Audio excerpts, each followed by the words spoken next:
Now we're going to look at applying some of what we looked at with our basic formulas. So now we're moving into the budget, and this is just one part of the overall budget that's been lifted out for us to work on. So you'll see here we have a table, we've got some information here. At the moment we've just got a kind of a sample function getting total, so this doesn't really tell us much about production, but it is just a kind of a generic way of looking at what we're going to do here with our formula. So what we have here is we've got an amount, which is our hash sign. We've got our unit, which is flat, and now that won't really come into the equation here in the calculations because it's just information that we need. A price, and we've got total. So let's break that into more of a real well, first of all we'll look at this actually. So let's look at the total here. The total is equals C6 multiplied by E6. So that's a formula, and that's telling us that C6, which is this cell here, is multiplied by E6. Basically, we have something here, and we have two amounts of that something, and each of those amounts is worth 200 euros. So basically we're just multiplying the amount by the price to get a total.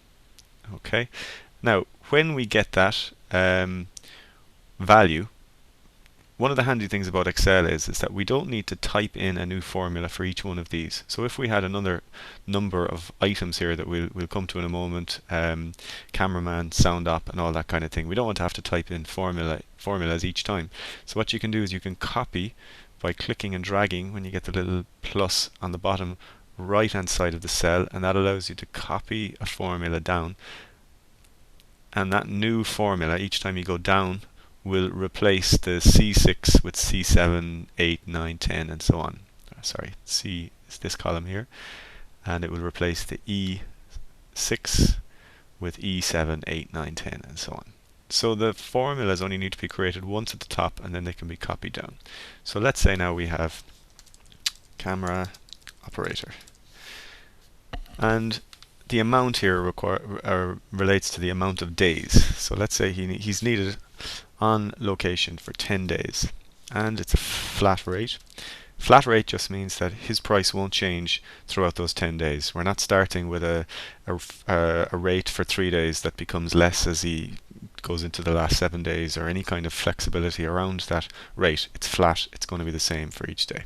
So that allows us then to say if his price is 350, and if it's a flat rate for 10 days, then when we click on this, we're going to get 3,500. So that makes sense.